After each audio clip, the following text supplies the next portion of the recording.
वर्धमान ह्रासमान के लिए ये बहुत बेहतरीन सवाल है आपका। चलिए शुरू करते हैं। इसमें अंतराल ज्ञात करना है। लिखा हुआ है फंक्शन एफ एक्स बराबर 3/10 एक्स की पावर 4 माइनस 4/5 एक्स की घात 3 माइनस 3x² प्लस के 36/5 एक्स प्लस 11 के लिए वह अंतराल ज्ञात कीजिए जिसमें वह वर्धमान हो या ह्रासमान हो। दोनों अंतराल ज्ञात करने। तो जब भी वर्धमान ह्रासमान होता है तो एक बार अवकलन करते हैं हम। तो इसका एक बार अवकलन यहीं लिख देते हैं। देखिए एफ एक्स बराबर 3/10 एक्स की घात 4 माइनस 4/5 एक्स की घात 3 माइनस 3x² प्लस में 36/5 एक्स प्लस के 11। एक बार अवकलन कर दीजिए इसका, differentiating with respect to x. ये हो जाएगा आपका एफ डैश एक्स बराबर। अवकलन करते देखिए, यहाँ गुणा करेंगे इसकी 4 ×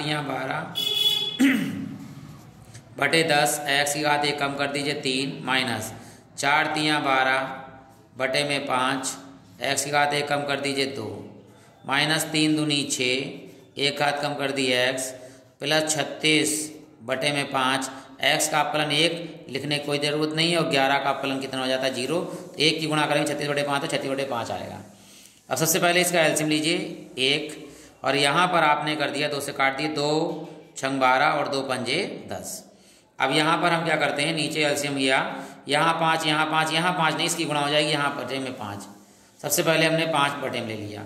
यहाँ लिखा है 6x की घात 3 माइनस ऐसी रहेगा 12x की घात 2 माइनस यहाँ गुणा कर दी 6 × 5 = 30x, ये हो गया आपका 30x प्लस 36 ऐसे ही रहेगा।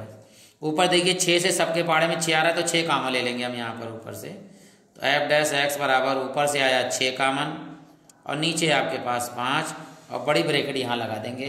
बचा क्या, 6 कामन हो गया एक्स की घात 3 माइनस 6 दूनी 12 एक्स की घात 2 माइनस 6 × 5 = 30 एक्स प्लस 6 × 36, ये आ गया हमारा। अब इसे करने हमें गुणनखंड, तो क्योंकि घात 3 है ये तो शेषफल में से गुणनखंड करने हैं। तो यहाँ मैं रफ में करते हैं इसके गुणनखंड क्या होंगे। देखिए इस पर अगर हम 1 लगाते हैं प्लस का तो 6 हो जाएगा और 1 ही हो जाएगा। 6 और 1 कितने हो गए 7 और 5 1 × 5 और 1 की घात 1 2 5 और 2 कितने हो 7 यानी 0। यानी एक गुणनखंड तो इसका हो गया x माइनस उधर +1 होगा तो -1 हो जाए। एक गुणनखंड तो ये आपका है ही है, ठीक है। ये हो गया आपका। आप भाग करेंगे इसके लिए अपने आप निकाल लेंगे, मैं शॉर्टकट तरीके से आपको गुणनखंड कर दे रहा हूँ। तो हमें बनाना है x - 1 हर जगह पर। तो यहाँ पर लिखा है x की घात 3। देखिए इस पहले मैं पूरा लिख देता हूँ ताकि आपको आराम से कर सकें आप। देखिए बनाना है x - 1, तो x की घात 3, यहाँ पर हमने इसको तोड़ लिया 2 भागों में।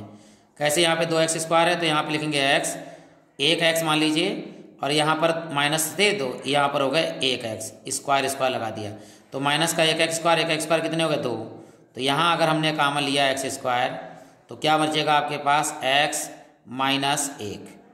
अब यहाँ माइनस हो गया तो यहाँ पे प्लस आना चाहिए तभी तो हमारा माइनस बनेगा, तो हमने प्लस लिया यहाँ पर है लेकिन माइनस के 5 तो हमने यहाँ पे लिखा 1 प्लस का x हो गया, माइनस के 5 थे 1 जोड़िए और तो यहाँ पे कितना हो जाएगा माइनस के 6x। अब 6 में से 5 1 गया तो 5 हो गया आपका, ये देखिए, और साथ में है प्लस का 6 यहाँ लिखेंगे, ठीक है। तो हमने यहाँ पे जोड़े बना लिए इसके, इन दोनों के और इन दोनों के। यहाँ माइनस कॉमन आया, साथ में x कॉमन आया तो बचेगा x और माइनस प्लस माइनस का 1। अब यहाँ माइनस के 6 कॉमन ले लिए तो यहाँ अंदर बचेगा x और माइनस का 1, तो x - 1 यहाँ, x - 1 यहाँ, x - 1 है यहाँ, x - 1 यहाँ, तो x - 1 तो गुणनखंड बन गए। अब बड़ी ब्रैकेट क्या बचा x² माइनस x और माइनस 6। अब 6 को तोड़िए कि 1 आना चाहिए, तो 3 दूनी 6 और 3 में से 2 जाएगा तो कितना बचेगा 1। तो इसे भी यहाँ करते हैं, देखिए x - 1 x², इसको हम लिख सकते हैं माइनस के 3x और प्लस के 2x। भाई 3 में से 2 गया तो 1 बचा माइनस का, तो माइनस का 6, इसके भी गुणनखंड कर लीजिए। क्या आएगा, x कॉमन लिया हमने यहाँ पर तो x बचेगा और माइनस के 3 बचेंगे। यहाँ प्लस का 2 कॉमन लिया तो x - 2 3 6, तो एक गुणनखंड आ गया देखो x - 1 ये वाला, एक आ गया x - 3 और एक आ गया आपका x ये वाला और प्लस का 2। तो यहाँ पर 3 गुणनखंड आ गए, ये तीनों लिख देंगे यहाँ पर क्या कि f डैश x बराबर 6/5 और यहाँ गुणनखंड आ गए x - 1 और x - 3 और x प्लस 2। ठीक, एक बार गुणनखंड करते हैं और साथ में मतलब एक बार अपकलन करके सारे गुणनखंड कर लेते हैं। ये हमारा समीकरण आ गया 1। अब हम निकाल पाएंगे इसका वर्धमान और ह्रासमान। कैसे निकालते हैं देखिए। सबसे पहले हम करेंगे वर्धमान तथा ह्रासमान के लिए, वर्धमान तथा ह्रासमान के लिए सबसे पहले हम ये f डैश x है, इसके बराबर लिख देते हैं 0। ठीक, अब जो हमारा मान था वो लिख दीजिए 6/5। एक था गुणनखंड x - 1, एक था x - 3, एक था x प्लस 2 बराबर 0। ये तो 0 में चला जाए, 3 मान आएंगे हमारे पास, 1 2 और ये 3। ठीक, तीनों निकाल देते हैं। देखिए पहले में फर्स्ट मान आएगा आपका क्या, x - 1 बराबर 0, x बराबर आ गया आपका 1। दूसरा आएगा आपका सेकेंड x प्लस 3, वो x - 3 है बराबर 0, तो ये माइनस है तो हो जाएगा x बराबर 3। तीसरा आपका है क्या, x प्लस 2 बराबर 0, तो ये आ गया आपका x बराबर -2।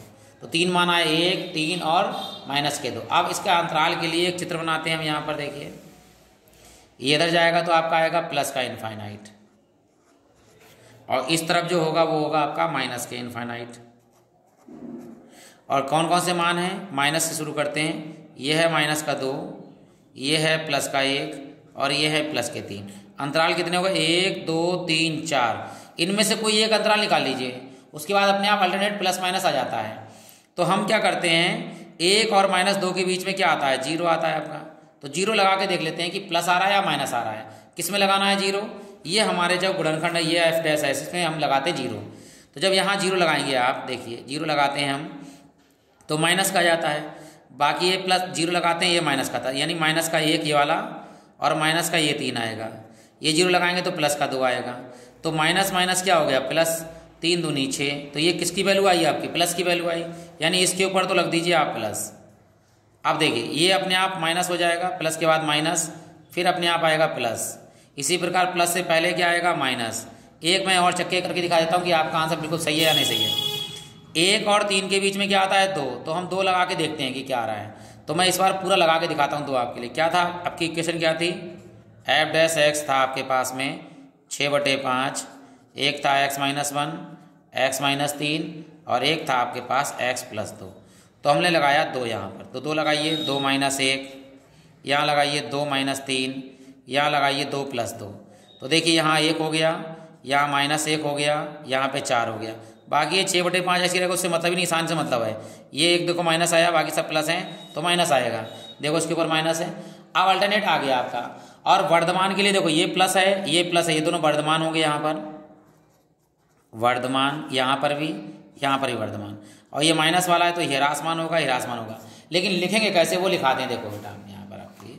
तो यहाँ लिखेंगे हम, अतः पहला है आपका वर्धमान के लिए अंतराल। अब वर्धमान के लिए अंतराल कौन कौन से, देखो पहला है -2 से लेकर कहाँ तक, 1 तक। तो -2 से 1 तो ये अंतराल हो गया, फिर यूनियन लगा देंगे इसके बाद में। और एक वर्धमान कौन है, +3 से लेके +के इनफाइनाइट तक। तो 3 से लेकर +के इनफाइनाइट तक। एक तो ये हो गया आपका वर्धमान। अब लिखते हैं दूसरा था आपका ह्रासमान के लिए। ह्रासमान के लिए अंतराल, ठीक, ये कौन से हैं ह्रासमान के लिए, -के इनफाइनाइट से लेकर कहाँ तक, -2 तक। पहला तो ये हो गया आपका यूनियन। दूसरा कौन सा है, माइनस वाला, 1 से लेकर 3 तक, 1 से लेकर 3 तक। तो ये आपका आंसर आ गया। ऐसे बहुत सारे सवाल आपको प्लेलिस्ट में मिलेंगे।